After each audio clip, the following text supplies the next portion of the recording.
Welcome back to the Founder Series, where we talk about the real, unfiltered journey of building something meaningful in midlife while juggling all the other beautiful, messy pieces of life. I'm Dr. Rebecca Hurdle, midlife health expert, physician, mom of six, and someone who believes it's never too late to dream a bigger dream. Today's episode is a special one because we're expanding the show. I'm introducing a brand new segment, the Midlife Minute, and another called In the Lab. So each week you'll get a mix of my personal journey, an expert health insight, and a peek into what I'm learning in my studies. So let's start with where this change is coming from and why it feels like the right time. So I've been thinking a lot about how this series started. Just me, a mic, and a desire to share the behind the scenes of my life and business. But as I've gone deeper into med school and midlife health work, I've realized there's so much more I want to share with you. Not just the what's happening, but the why it matters. This past month, I've been feeling that tension between staying true to the personal storytelling that I love and wanting to give you more actionable educational content that you can actually take into your life. So here's the truth. My own midlife journey has taught me that we are never finished. Our stories keep unfolding and our work evolves as we do. That's why we're going to start hearing more structure in the episodes. You'll get to know me better and walk away with something useful for your health and well-being. It's a shift that feels exciting and honestly a little scary because anytime we evolve, there's a risk that not everyone will come along for the ride. But my hope is that this change makes the show even more valuable to you as a listener, as a learner, and as someone walking their own midlife path. So at this point, the practice has been open for 8 months and, you were really busy in the front end getting everything, your EMR, your newsletters, your CRM going, just kind of all the little things, making sure that all of your templates for your patient visits and how you're going to do your patient visits and getting all of that done and then deciding on newsletters and what are you going to do on social media because this is telemedicine practice, right? Like I don't have the ability to pull people in physically. You're pulling in from all over the country. And so that is a whole different marketing system to get patients into a telemedicine practice from all over the place or wherever you're licensed. It's just a different way to navigate building a business rather than like a brick and mortar place. And so you start getting these phone calls out and you aren't sure exactly how to script these phone calls. And then eventually you do kind of get into your groove and see what, really what women are wanting to hear, how you're going to solve their problems. And everything's starting to build organically, word of mouth, which is really great. And you have an awesome month. So for me, my awesome month was June and beginning of July. It was great. I was transitioning all my phone calls into clients and felt really, really good. And then it just, this last probably 3 weeks or so has been like super quiet. Still a lot of phone calls. So you get excited about those phone calls, but they're just not turning over. You're not there. So then you start thinking, am I not resonating with these women? What am I doing wrong? Am I doing anything wrong? Do I need to change it up? You start really taking it personal. And I know I said that before, you cannot take these things personally. It is an ebb and flow, right? So it's the end of summer. People are busy. They're maybe going on their last minute vacations. School is already starting for some. So they're into getting all of their school stuff ready and getting their kids back into school. They're moving their college kids. So you have to, not take it personal. And it's not time to change anything either. So it's not been long enough that, oh my gosh, I need to change my system somewhere. You have to stick with it. You have to stick with what was working. And, unless you know that there is something that okay, this is not working, it's not been working. But when you have kind of a decline in being able to make those transitions, now that is not the time to make big changes. You really have to be consistent, and most likely your audience is just busy. And so that's been a challenge to try to not take those things personally. Oh my God, what's wrong? No one likes me anymore. I mean, I'm in a different, I'm still in an insurance-based model too. So for me, I also have alternate income, but it's scary if you don't have alternate income to fall back on. So those are some things I just think that you need to take into consideration if you're a hybrid still, or for those physicians that don't maybe have the ability, if their second income cannot make up for what their primary income was before transitioning to doing it on your own. A lot of little things like that. You really have to get the finances in alignment as far as, how aggressive can you be regarding letting your business organically grow, because that really is something that I want to do. Is I love the word of mouth. I love like to get patients in from people that either already see me or they're friends of people that see me, because I think there's just less selling that you have to do. And it's so hard in medicine to sell anyway. That's just not, it's not what we do. It's not how we were raised in medicine to sell anything, but it is a business and you are selling your services. You're selling your expertise to, help make these women take control of their wellness, really, because it's not just perimenopause and menopause. It's their life, it's their wellness. It is so much more than just the hormone changes that we discuss. It's mental health, it's physical health, it's longevity health, this so much more than that. So that you just have to keep those goals in mind. Know that there's going to be ebbs and flows in business, in any business, even in an insurance-based model practice. My flu season is out of control and my back to school season is out of control. So while I may have a little lull in my private business, my insurance-based business is crazy because everyone is getting their school physicals, their sports physicals, their well child physicals, their work physicals, all of that in, and it's crazy. And then they get cold and flu season. And so I'm super busy then because everyone's sick. So ebbs and flows in each direction. And you have to be real about it. You have to understand it. You can't take it to heart, and then you cannot make big changes and come off of like your path. Like consistency is key, and it's working, right? Even in your social media, it's so easy to get thrown off by what maybe your colleagues are doing or something that worked for them. And then you're like, I'm just going to stop what I'm doing and now I'm going to start doing that too. And it's tough. And it can be really tough, especially if you see, maybe they have more followers than you, whatever that is.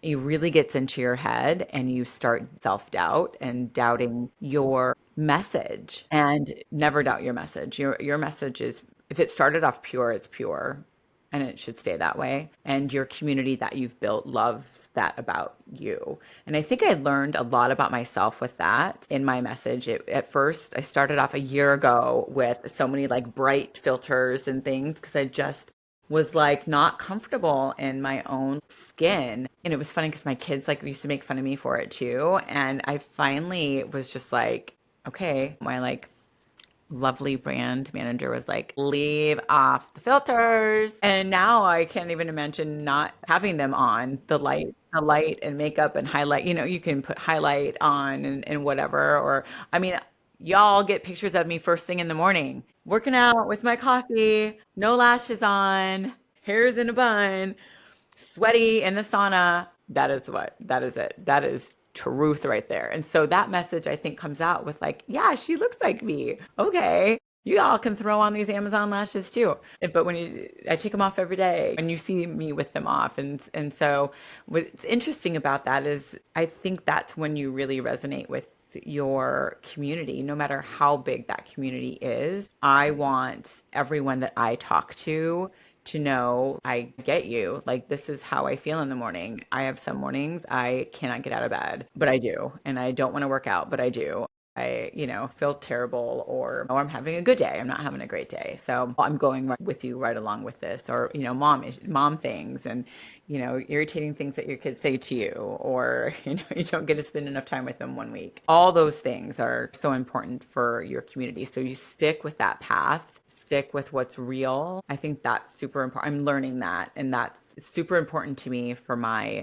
community on social media, is that like, this is real, this is me, this is what you get. If you like it, stay for the ride. But for your patients, it's huge. You got to they half the time we're like BSing about stuff, especially if like they're feeling good and we're not doing a lot of tweaking in both models. Like I'm very close to my patients all like around, like take pride in taking care of every one of them. Especially in a telemedicine practice, it's a little bit more difficult because you're through a screen. The more that you see each other, I feel closer definitely to my patients. I don't treat them any differently than if they were sitting in front of me, but it can be very difficult for patients to feel the same way. It's really important to just have that, at least for me as a physician. Some physicians and other clinicians, not just physicians, they just are very stoic and like this is it, and I'm just not that way. And it was funny the first time I got maybe started showing off my tattoos more. These are not old. This was like midlife, my body, my way. And maybe we'll have an episode on what they all mean. But anyway, so for the first time, probably in the last like 3 or 4 years, I would say. And my patients were just like, oh my gosh, I didn't know.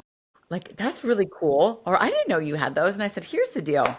I've been in this for 20 years. And if you don't want me to be your physician because I have tattoos, that's fine. That's fine. It just got to that point because, I was taught in an era where you have to keep all this closed up. I mean, the first thing I did when I got my nose pierced was right before I started. And that was risky. I was like, whatever, it's fine. This is my body. Just only like, I think two and forever. And then just within the last 4 years, I was like, this is my body, my canvas, my stories. So it's been quiet and it'll be interesting to see kind of why that is. But that's kind of my, I think that all of these things are happening and the summer went so fast. It's probably been like the last, like I said, 3 to 4 weeks now, and where I'm not converting these calls like I was. And so there's a part of you that like gets a little scared, just like, shit, all right, now what? And then there's the brain that is like, keep doing what you're doing. Keep trudging along, doing the same things because they were working. This is just an era. This is just a moment. Now, if this continues, then you might want to rethink some of the things that you're doing. But it's a love-hate relationship. You're like, okay, so it is slower, which means I'm just not as busy. So I'm going to maybe focus on some other things, whether it's family time and doing things with family. Maybe it's a podcast. Maybe it is some of the other fine tuning some of the templates in the EMR, or making sure that your T's are crossed and your I's are dotted on other parts of the business. Or there's always something to do. Once you know that the reason it's slow isn't you, because it's not you, kind of turn that focus to something else. Do you need to spend more time just working on you? Do you need to spend more time with your family? You know me, I'm just going to be on to the next thing. I'm like, okay, I can work on my lectures. Or, oh, okay, I'm going to like get all of these blogs ready then and like ready to be sent out. Or, okay, do I need to work on my Substack? So I'm always like, all right, I'm going to get to some of these other things that I had in queue that I couldn't get to because I was just busy onboarding new patients, which is really cool also. So that's kind of one way to look at that. And that's kind of how I navigate it, where I'm just, all right, I'm going to refocus my energy onto, maybe I'm getting some more ideas to do some like fun reels, like the one I did today that, just popped into my head for funsies. And then really focus on, there's some new aspects of my medical record that I haven't had a chance to get to yet. So now maybe I can spend a little bit more time learning that better. Could I make some different templates that work a little bit better with me? So I think those are some things that I would say, focus on, then fine tuning aspects of the business, your social media, if you're on social media, your writings. Are you a speaker? Maybe you need to work out your speaking events or something like that. And then if in all reality, if you don't need to keep yourself busy that way, then it's, maybe you take this time to, improve your workouts and meal prep and go golfing if you like to golf, or whatever it is that you like to do. Get your nails done and your toenails done. Go out with some friends because you probably have not done that. Go have a lunch. Go like get in and talk with some of your other business owners too, your other founders. And it doesn't have to be founders that are in the same practice as you. I have an incredible girlfriend who, and maybe I'll have to have her on here, but she actually owns a business with her mom, and they own beach rentals.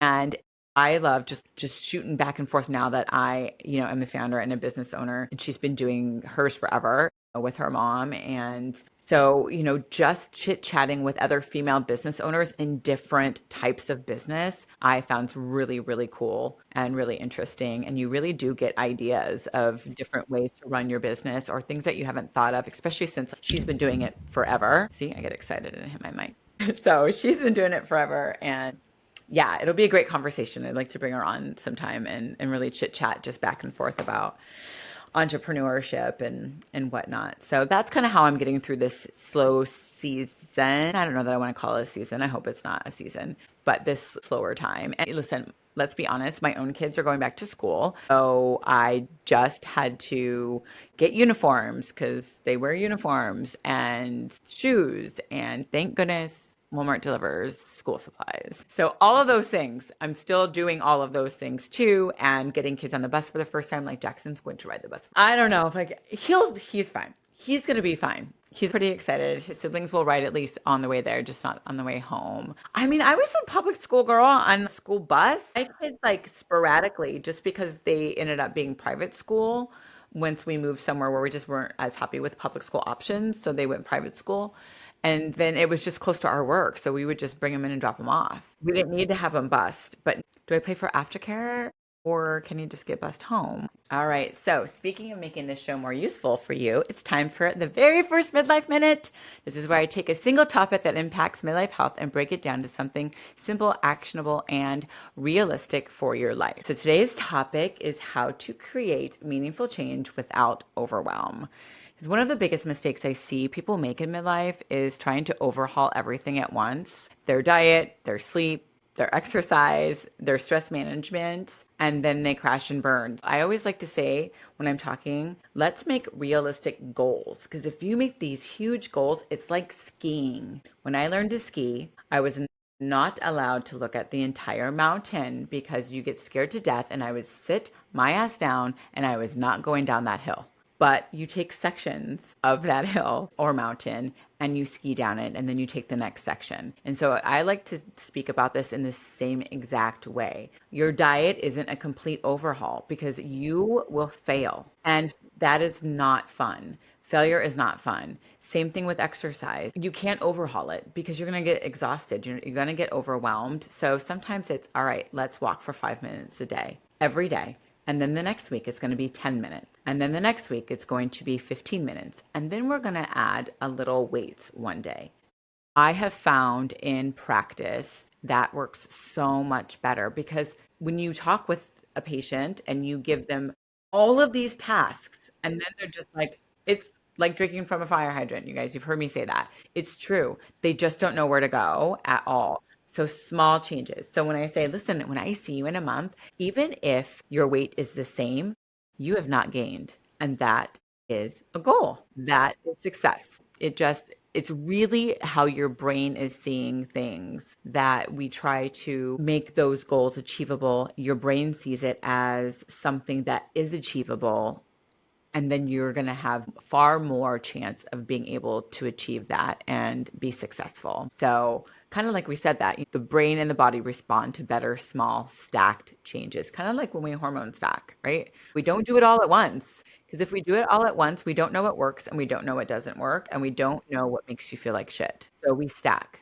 We're going to stack this change. And we're going to stack this change. When I talk to people about quitting smoking or stopping drinking, we don't stop it all at once. All right, then let's start with cutting back, and maybe you don't smoke the whole cigarette. We do half the cigarette. Or, maybe instead of 3 beers, you're going to have 2, or you're going to have soda water in your glass and a lime instead. This whole thing that we talked about, this habit stacking, pairing a new habit with an existing one so it becomes automatic, is 100% correct. Like we said, if you're already having your morning coffee every day, you could stack a 5-minute stretch or a hydration right after. So easy. Doing this in the office, I call these little thing extra snacks, right? So like moving your arms in the office, even if it's for 60 seconds, So it's little things that keep you moving that get your steps on. Maybe you go for a walk. So you go and you see a patient and then you're doing a walk. Or maybe you have a small little office and you have to do like high knees instead. That's still getting your steps. It's just steps in place. Steps are steps. I don't care if you're going somewhere or you're stepping in place. So over time, those micro habits add up to huge shifts without the stress of doing it all at once. Because we are always very stressed about like, we got to do this, we got to do this, we got to do this. And then we slide back and they don't become lifestyle changes. It is not a diet. It is not, I have to exercise. It is a lifestyle change so that I feel good, become successful, live longer and healthier as I'm aging. That's huge. So here's my takeaway for you today. Pick one small, achievable change this week and anchor it to something you already do. Then watch how it grows. We'll get this going. We'll get this going. All right, so now I know some of you want to understand the science behind why these small steps matter. So let's head in the lab and talk about the research that's been catching my eye this week. So in my studies this week, I came across some fascinating research on habit formation, brain health. So there's a lot in lifestyle medicine, which that's a lot of what I've been doing, is really studying a lot of longevity medicine, a lot of lifestyle medicine, and always menopause medicine, of course. But there is a lot to be said about when you layer these habits on, like we just talked about, and when you do it slowly and in a way that then it becomes habit forming, because too fast, it's not going to be a habit, right? One of the ways that not only can we get them to stick, but when we learn new things, we learn new cognitive pathways. So, and I say this to my patients quite often, we know that biggest thing to help prevent Alzheimer's is physical activity. It has been shown in the studies. Exercise every single day, walking, any movement, learning new things. In my insurance-based model, I tell my older patients, I want you to do crossword puzzles. Our grandparents did crossword puzzles. My mom used to do them. Those were the thing. So those little games that are hard to do, not like the Rubik's Cube, that shows you how old I am.